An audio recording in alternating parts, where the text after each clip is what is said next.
Welcome. Scott here. Here is a quick boss guide for the upcoming Intersecting Wills, recording memories featuring the returning character Paine from Final Fantasy X. The event synergy units are Paine, Guy, Ada, Tidus, Rosa, and Amidatelion.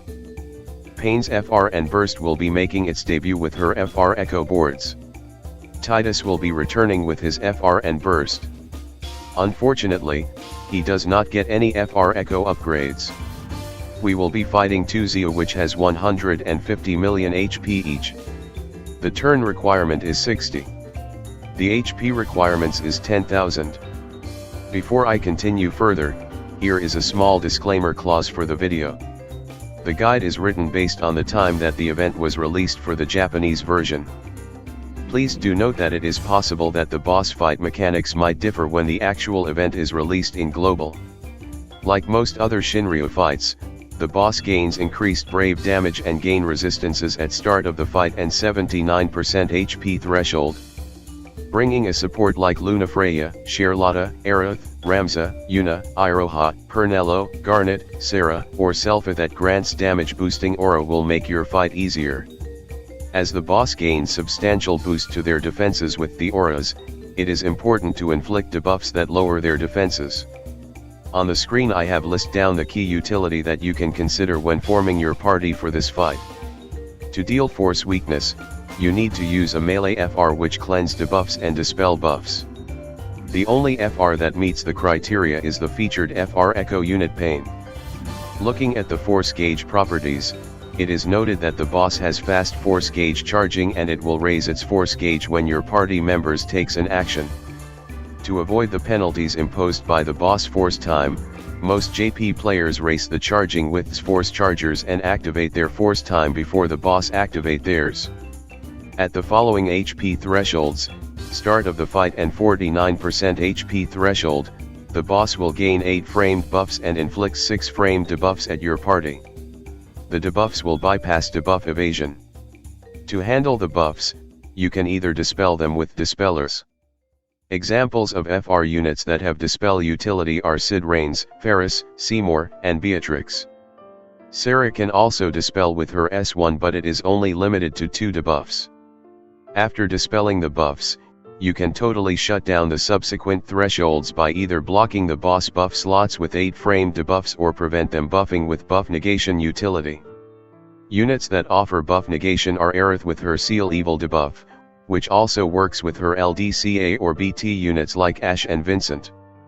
For units that offers multiple framed debuffs, you can consider bringing one of the following units: Sarah, Ferris, Tidus, Caius, Gabrinth, Amidatelion, Laguna, or Kefka.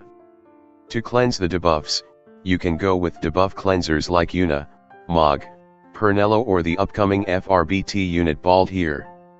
You can also block the debuffs with debuff negation LDCAs like Raijin LDCA or Reno LDCA. Do note that Reno LDCA will dispel for the first threshold. Likewise, you can also block the debuffs with having 6 framed buffs on your party. Cover tanks like Orin, Golov, and Gladio, or units that provides framed buffs like Warrior of Light, Hope, or Rosa are good options to be considered for the fight. Depending on your approach, you can also go for hit and counter run with the usual cover tanks, or counter traps units like Beatrix or Minwoo. If you have the recent FRBT units like Ruby Conte and Quina, they will make the completion of the run significant easier. Ruby Conte can easily carry a bronze Paine for the ticket missions. Generally, this fight is not that difficult if you have the tools and utility to handle the boss mechanic. With a combination of Aerith and Raijin LDCA along a force charger like Aerith, Charlotta, Lunafreya, or Pernello, you can simply deploy a rush down strategy with spamming FR echoes without worrying too much about the boss mechanics. As we are no longer have Lufania Plus fights, the boss guide will be focused primarily on Shinryu fights. In Shinryu, you need to understand the effects gained by the boss as the force gauge build up, its force ability and its force time effect. If you do not bring any force chargers, it is highly certain that the boss force gauge will build up faster than yours. To have a better understanding on the basics of the force gauge mechanics and Shinryu fights, I have done a video explaining the mechanics. I have included the link to the video under the comments and video description for your quick reference. Throughout the fight, the boss has a permanent force gauge properties that raises the charging rate of its force gauge by 4% when your party acts. When the force gauge is 30% and above, the boss will raise its defense by 30%. When the force gauge is 50% and above, the boss will raise its attack by 30%. When the force gauge is 60% and above, the boss will raise its speed by 30%. When the force gauge is 80% and above, the boss will gain HP damage resistance against non-FR attacks by 150%. The boss force gauge will build up faster as its HP is lowered. You can refer to the table on the screen for the percentages. At the 100% threshold, the boss will use Dust Storm++. Dust Storm++ is a guaranteed hit AoE Brave plus HP attack. Upon using the attack, the boss will gain 8 framed buffs for 5 turns. The buffs will boost the boss attack, speed, Brave damage up, turn rate, defense, HP damage up, Brave damage resistance and HP damage resistance. You can refer to the screen for the percentages. Upon using the force ability, the boss will enter into its force time where the gauge will start to emit a red hue with a counter of 10 on its gauge. When the force time is activated, the boss will gain the following enhancements. The boss will reduce Brave damage and non-FR HP damage received by 100%. While the force time is active, the boss will follow up its attack with Dust Storm+, which is an AoE Brave plus HP attack. To deal force weakness on the boss which cancel the boss force time, you need to use a melee FR which either 1. Dispels all buffs on the boss and cleanses all debuffs on your party, or 2. Cleanse all debuffs and attack boss with no buffs present on it. Unfortunately, the only FR that cancel the boss force time is Paine's FR. Now let us go through the key mechanics of the fight. Generally, the fight is a simple one with straightforward mechanics. At the start of the fight and 49% HP threshold, the boss will activate the Intimidation Lingers, and followed up with the Inflict debuffs. Upon activating Intimidation Lingers, the boss will gain 8 framed buffs for 3 turns. They are Attack up, Speed up, Brave damage up, Turn rate up, Defense up, HP damage up, Brave damage resist up and HP damage resist up. The percentages of the buffs effect can be shown on the screen. The notable ones are the last 2 framed buffs which reduces its Brave damage and HP damage resistance. This is immediately followed up with Inflict debuffs. Inflict debuffs will result the boss inflicting 6 framed debuffs on your party for 3 turns as well. The debuffs are Brave damage down, HP damage down, attack down, defense down, speed down, and turn rate down. All debuffs will lowers the respective stats by 50%. Do note that the debuffs will bypass debuff evasion.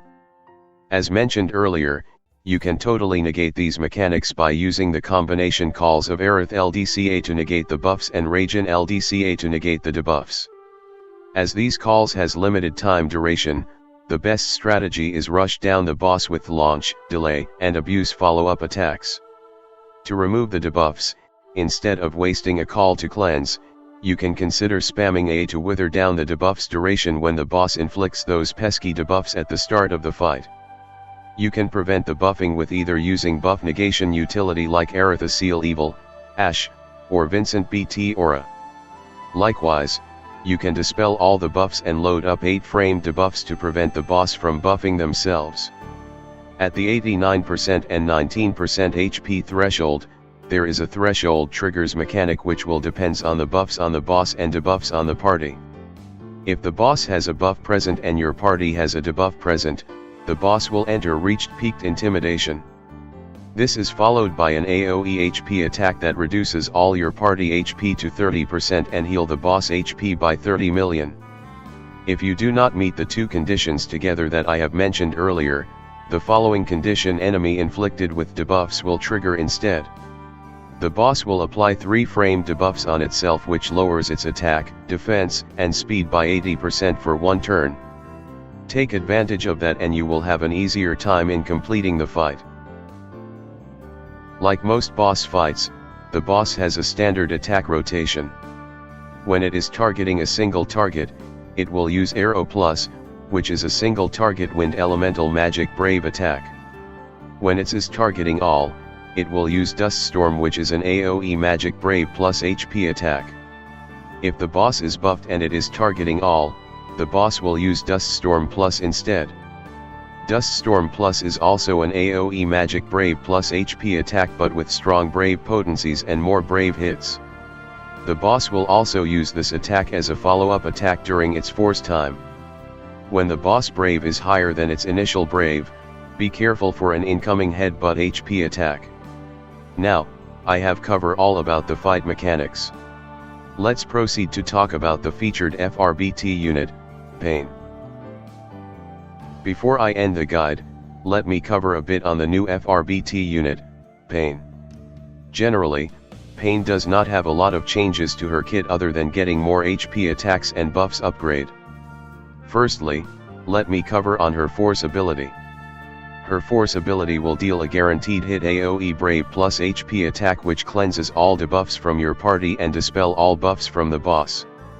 The ability will also apply Paine's status break debuff for 5 turns, which will lower target's key stats, attack, defense, initial brave, and max brave by 20% and speed by 10%. Before I continue with its burst, let us briefly go through its force time conditions.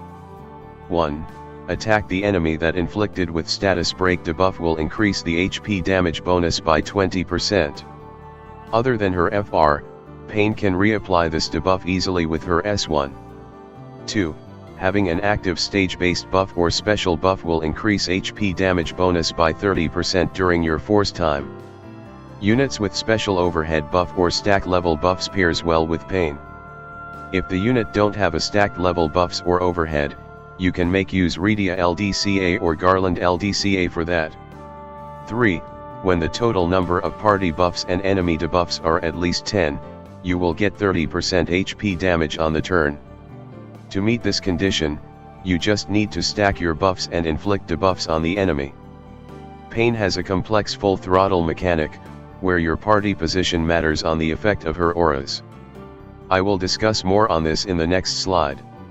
Generally, Paine can easily meet all conditions easily and thus getting 80% damage bonus per turn.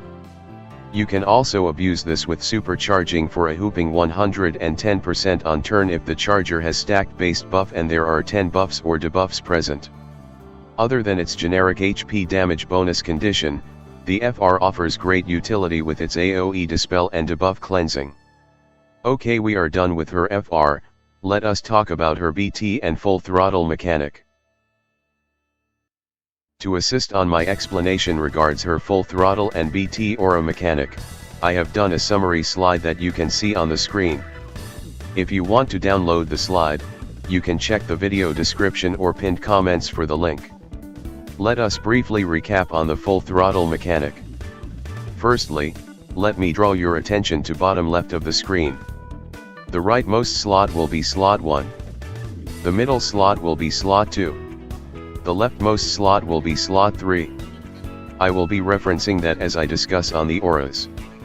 From the table, you can see the aura boost varies depending on where you party members are positioned. If Paine is in slot 3, you can get max 10 slots for the buff or right throttle. If Paine is in slot 1, you can get max 10 slots for the debuff or left throttle. If Paine is in the middle, Paine will get max 5 slots for buff throttle and 5 slots for the debuff throttle. Generally, the auras have slight rework but no significant changes. If you bringing a team of debuffers, it is best to slot Paine in slot 3. An example of such team comp is Paine in slot 3 with Sarah and Tidus on the right of Paine. If you bringing a team of buffers, it is best to slot Paine in slot 1. An example of such team comp is Paine in slot 1 with Yuna and Warrior of Light on the right. If you want to bring a balanced team, you can set Paine in the slot 2 or the middle with Tidus on the right and Yuna on the left. Another example is Bald here on the left, Paine in the middle and Neon on the right. Paine's full throttle is based on her positioning and allies. If she is on the left or middle, she will grant the party Brave damage, Brave gains up and overflow boosts. With the upcoming update, she will also grant the party gains Brave on Brave hits and Brave steal. If she is on the right or middle, she will debuff the enemies with HP damage taken up, Brave damage and Brave gains down. With the upcoming update, she will also debuff the enemies and reduces HP damage received and Brave poison. If on the left or right, she fully commits to one of these. If she is in the middle, she gets both but only half as effective as if she were on one side or the other. For numbers that aura boosts, you can refer to the table shown on the screen.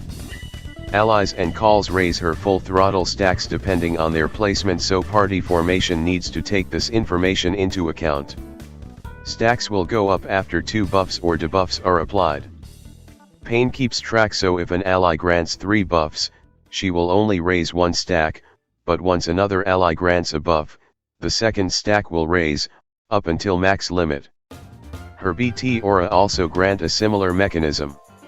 Generally, the BT aura will give the party boost to its Brave damage cap by 50%, max Brave cap by 30% along with Brave damage resist by 50% and HP damage resist by 20%. The BT also offer a HP poison effect that scales off Paine's attack stats. If Paine is in slot 3, the HP poison scales 5 times off Paine's attack stats. If Paine is in slot 2, the HP poison scales 10 times off Paine's attack stats. If Paine is in slot 1, the HP poison scales off 15 times off Paine's attack stats. In short, the HP poison is at the strongest when Paine is in slot 1.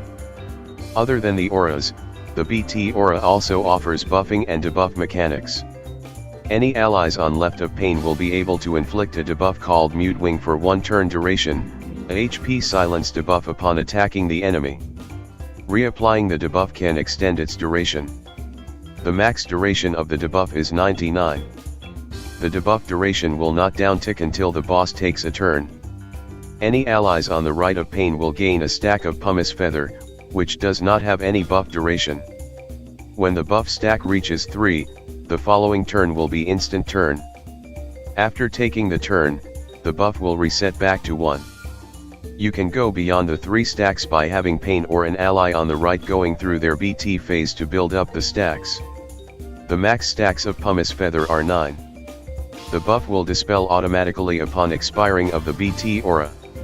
Generally, Paine can be complex to set up, but she can be a fun character to play with if you are willing to experimenting team comps with her. With this, I have come to the end of my boss guide presentation. Hopefully you find it useful. If you like the video, please give a like. Please subscribe to my channel for future gaming content. Good luck for the fight in the coming days. Bye.